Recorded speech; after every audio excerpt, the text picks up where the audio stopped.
एक 22 साल की लड़की दो दो लड़के से प्यार करने लगती है।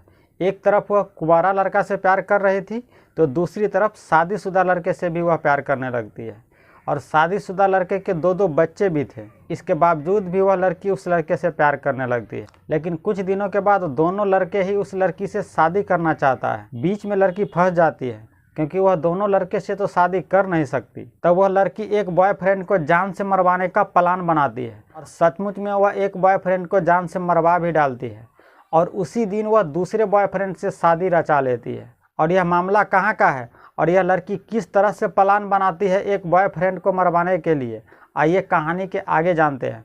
नमस्कार दोस्तों, मैं हूं अंकुश। आज की सच्ची कहानी जो आप सुन रहे हैं, यह कहानी उत्तर प्रदेश की मेरठ ज़िले की है। मेरठ जिला में एक थाना पड़ता है सुरूरपुर।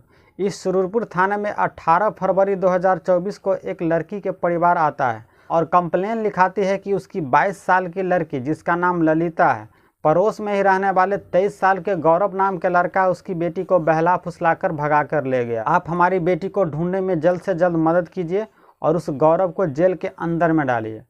पुलिस भी जब यह मामला सुनती है तो उसे लगता है कि यह मामला प्रेम प्रसंग का है, क्योंकि दोनों बालिग हैं। एक की उम्र 23 साल तो एक की उम्र 22 साल है, क्योंकि इनमें से तो लड़की बच्ची है नहीं कि उसे कोई बहला फुसला कर कहीं ले जाए।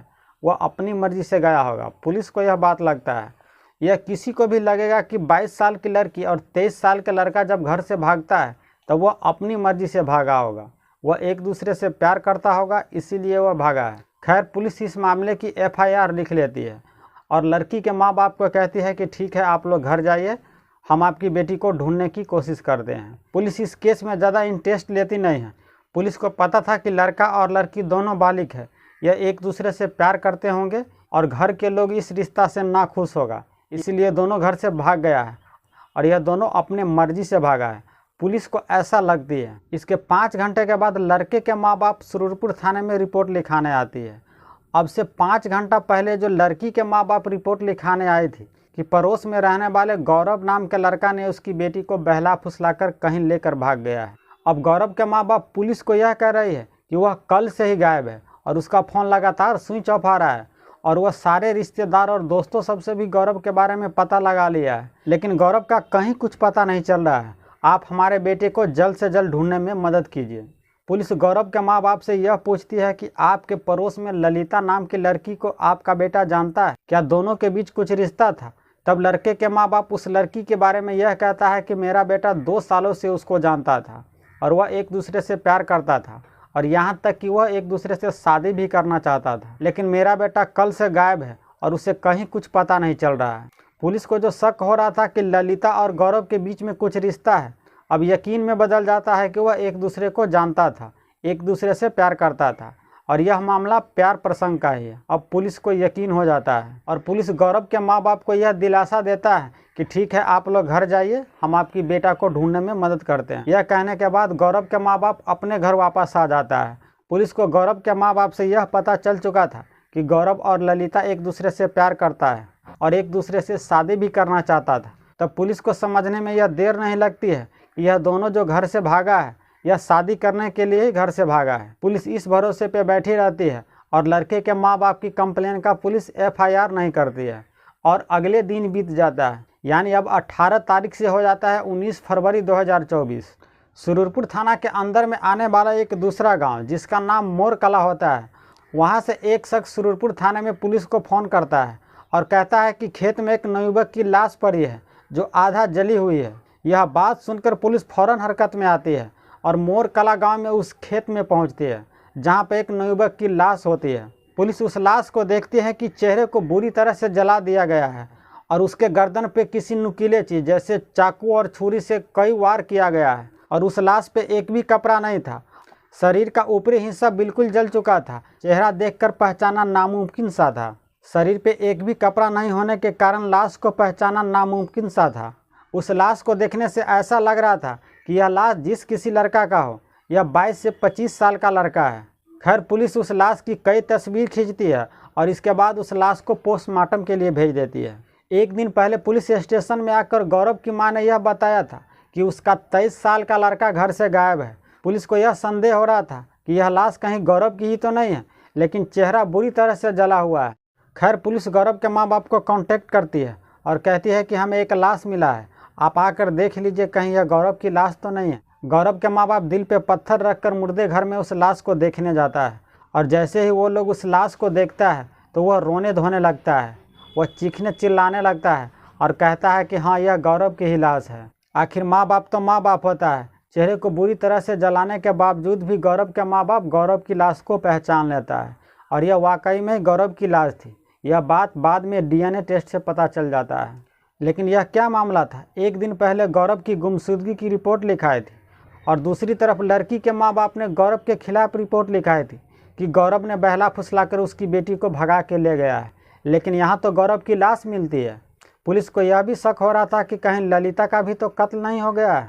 अक्सर ऐसा मामला में गुस्से में आकर या तो लड़की के माँ बाप या लड़का के माँ बाप या तो लड़की को जान से मार डालता है या लड़के को जान से मार डालता है या कभी कभी दोनों को ही जान से मार डालता है। गौरव की लाश मिलने के बाद पुलिस अब ललिता को ढूंढने में लग जाती है और इस काम में खबरी को भी लगा देता है। पुलिस ललिता के बारे में पता ही लगा रही थी कि खबरी से पता चलता है कि ललिता ने तो शादी कर ली है और वह एक रिलेटिव के यहाँ पे ठहरी हुई है।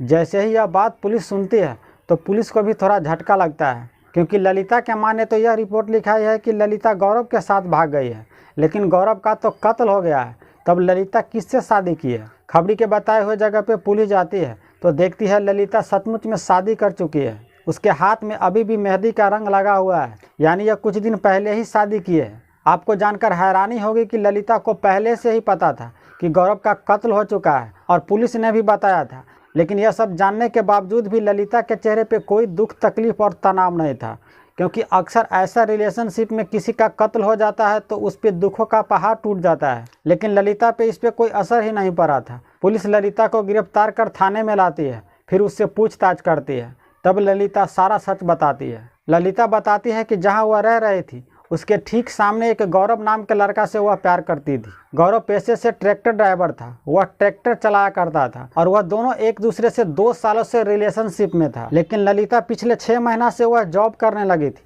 वह गारमेंट कंपनी में जॉब करने लगी थी। उसी कंपनी में एक शख्स से उसकी मुलाकात होती है और उस शख्स का नाम मोहकम था। वह 35 साल का था और वह उसी कंपनी में कॉन्ट्रैक्टर था, यानी वह एक ठेकेदार था। वह काफ़ी अच्छा खासा पैसे वाला था। वह शादीशुदा था और उसके 2 बच्चे भी थे। लेकिन ललिता को मोहकम से प्यार हो जाती है और मोहकम शादीशुदा होने के बावजूद भी वह ललिता से प्यार करने लगता है। ललिता और मोहकम एक दूसरे से प्यार करने लगा है। यह बात ललिता के पहले बॉयफ्रेंड गौरव को पता चलता है। इस बात को लेकर ललिता और गौरव के बीच कहासुनी भी होता है और कहता है कि तुम मोहकम से दूरी बनाकर रहा करो। ललिता सोचती है कि गौरव तो एक मामूली सा ट्रैक्टर ड्राइवर है और उधर मोहकम एक कॉन्ट्रैक्टर है, ठेकेदार है। वह काफ़ी अच्छा खासा पैसे वाला है। अगर उससे मेरी शादी हो जाएगी तो लाइफ सेटल हो जाएगा, ज़िंदगी संवर जाएगी। वह मोहकम से शादी करके उसके साथ ज़िंदगी बिताने की वह सपना देखने लगती है। लेकिन एक रोज़ मोहकम को गौरव के बारे में पता चल जाता है कि गौरव भी ललिता से प्यार करती है। तब मोहकम ललिता से गौरव का मोबाइल नंबर लेता है और उसे फ़ोन करके धमकी देता है कि तुम ललिता की ज़िंदगी से दूर चले जाओ, नहीं तो इसका बहुत बुरा अंजाम होगा। लेकिन गौरव ललिता की ज़िंदगी से दूर जाना नहीं चाहता था और गौरव किसी भी कीमत पर ललिता को भूलना नहीं चाहता है।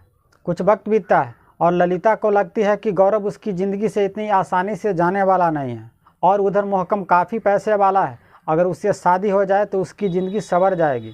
तब ललिता ही मोहकम को कहती है कि अगर तुम गौरव को रास्ते से हटा देते हो तो मैं उसी दिन तुमसे शादी कर लूँगी। मोहकम जैसे ही यह बात सुनता है तो मोहकम को लगता है कि यह तो मामूली सी बात है, एक का कत्ल ही तो करना है। तब वह प्लान बनाता है और इस प्लान में मोहकम एक अपने दोस्त को भी शामिल करता है और प्लान के मुताबिक मोहकम गौरव को फ़ोन करता है और कहता है कि मैं तुमको बहुत भला बुरा कहा हूँ, तुम ललिता से सच्ची मोहब्बत करते हो और तुम्हें भी पता है कि मैं भी ललिता से प्यार करता हूँ। लेकिन अब मुझे गलती का एहसास हो चुका है, क्योंकि मैं तो पहले से शादीशुदा हूँ और मुझे 2 बच्चे भी हैं। मैं चाहता हूँ कि तुम्हारी शादी ललिता के साथ मैं कराऊँ। पिछली सारी बात भुलाकर चलो आज शाम में पार्टी करते हैं। जैसे ही यह बात गौरव सुनता है तो गौरव खुशी के मारे उछलने लगता है और मोहकम की वह झांसे में आ जाता है। मोहकम पहले से ही प्लान बना चुका था। वह अपने दोस्तों के साथ जाता है और उधर से गौरव भी आता है और शराब पार्टी करता है और मोहकम पहले से ही गौरव के ड्रिंक में वह कुछ नशीली चीज़ मिला दिया रहता है। जैसे ही गौरव 1-2 पैक पीता है तो उसे तेज का नशा चढ़ जाता है। इसके बाद मोहकम और उसके दोस्त मिलकर गौरव का गला दबाकर जान से मार डालता है। छोटा सा चाकू रखा हुआ था। मोहकम उसके गले पे कई बार वार करता है। साथ में वह पेट्रोल ले गया था। उसके चेहरे पे पेट्रोल डालकर बुरी तरह से जला देता है और गौरव को जलाने से पहले उसके शरीर पर से सारा कपड़ा उतार चुका था और उसे भी दूर जाकर जला दिया था ताकि इस लाश को कोई पहचान ही न सके। खैर, पुलिस मोहकम और उसके दोस्त को भी गिरफ्तार कर लेती है, लेकिन यहाँ अभी भी एक सवाल था कि ललिता ने आखिर शादी किससे की थी। जब ललिता ने मोहकम से यह बोला था कि गौरव को तुम रास्ते से हटा दो, तब उसी दिन मैं तुमसे शादी कर लूँगी। जब मोहकम ने गौरव का कत्ल किया था तब ललिता मोहकम से शादी करने से इनकार कर रही थी, लेकिन मोहकम ललिता को धमकी देते हुए कहता है कि गौरव का जैसे कत्ल किया है वैसे ही तुम्हारा भी कत्ल कर दूंगा। ललिता घबरा जाती है और एक तरह से मोहकम उसी रात में ललिता से ज़बरदस्ती शादी कर लेता है। पुलिस गौरव के कत्ल के जुर्म में ललिता, मोहकम और उसके दोस्त को गिरफ्तार कर चुकी है। तो यह थी आज की सच्ची कहानी दोस्तों। इस कहानी के माध्यम से हम किसी की भावना को ठेस नहीं पहुंचाना चाहते हैं, बल्कि हम आपको सतर्क और जागरूक करना चाहते हैं। तो अब आप हमें दीजिए इजाज़त। हम आपसे एक और नई सच्ची कहानी के साथ मिलते हैं। तब तक आप अपना और अपने पूरे परिवार का ख्याल रखिए। जय हिंद, जय भारत।